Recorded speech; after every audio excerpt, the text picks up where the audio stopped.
I care about what's true. I mean, do you actually believe in your Muslim faith? Do you believe that Muhammad split the moon in two? Do you believe that Muhammad flew to heaven on a winged horse, for example? I pay you the compliment of assuming that you don't. No, I do. I believe in miracles. You believe that? Yes. You believe that Muhammad went to heaven on a winged horse? Yes, I believe in God. I believe in miracles. I believe in revelation. I mean, the point here is that let's assume I'm wrong, Richard. I'm wrong. Let's. Let's assume I'm wrong. I'm wrong. I'm happy to concede that, Richard. I'm happy to concede it. I'm wrong. All religions are wrong. God does not exist. We're all mad.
Hi, I'm Dr. David Hilmers, and I'm very happy to be here today.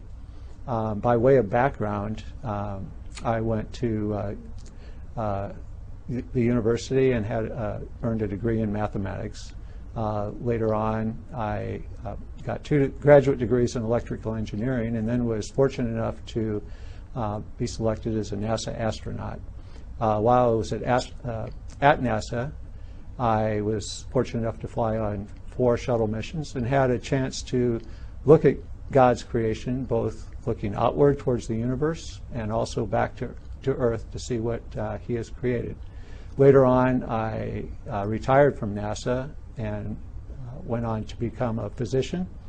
And where I work now is in Houston, Texas, at the Baylor College of Medicine, where I teach, do research, see patients, and support a number of medical missions abroad. I think that the proper use of science is that we must always remember that religion, since it's based on a faith in a power that we really can't comprehend, supersedes science. And I think that Scripture really states it very well when it says that faith is being sure of what we cannot see, and it's being certain of what we hope for. I think that science can help us strengthen our faith, but we need to be very careful when we see that science is trying to prove or disprove an article of our faith, because it's then that religion stops being grounded in faith and instead just simply becomes an extension of our scientific knowledge. So what we're looking at on this picture appears to be what we call a lunar rill. A lunar rill is a long, narrow depression on the moon's surface. And you might think of this as an enormous ditch or maybe a small canyon, certainly not on the scale of the Grand Canyon, for example.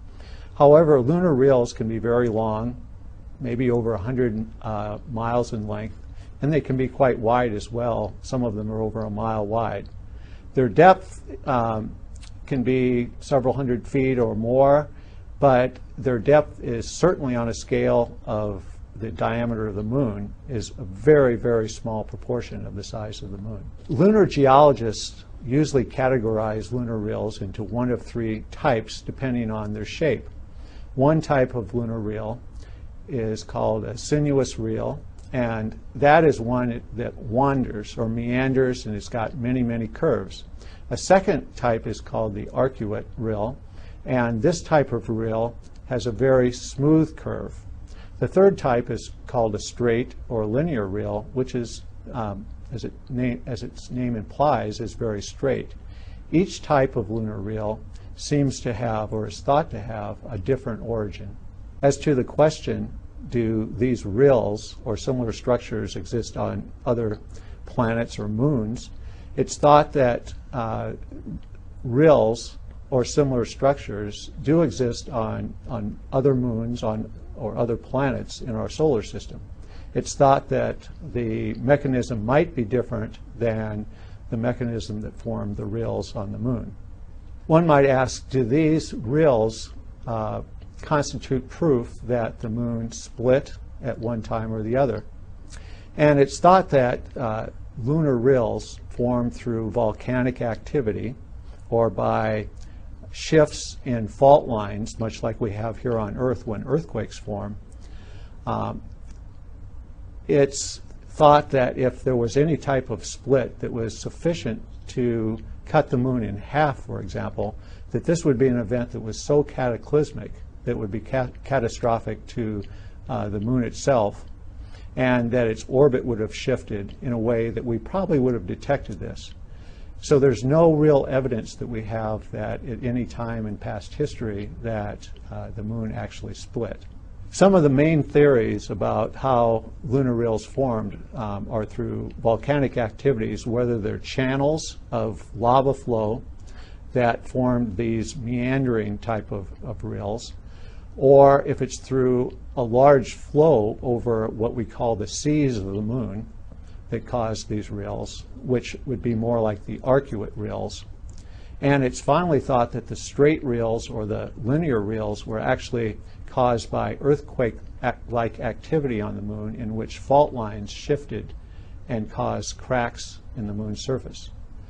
As far as the timing of the formation of lunar rills, it's really impossible for scientists to put a precise date on the date of their formation. However, it's thought that these rills, whether they're on the moon or on other planets, formed at various points in the history of the solar system. And it probably occurred over a very long period of time based on the evidence that we have rather than on one single event. I'm not a planetary scientist, but there is no report that I've ever seen or have heard of that states that the moon at any time in its history split into two parts. I think that as a scientist, though, we can look at the results of such an event. It would have had to have been a cataclysmic or catastrophic event that would have irrevocably affected the shape and the orbit of the moon. It couldn't have remained in a stable orbit if that had actually happened.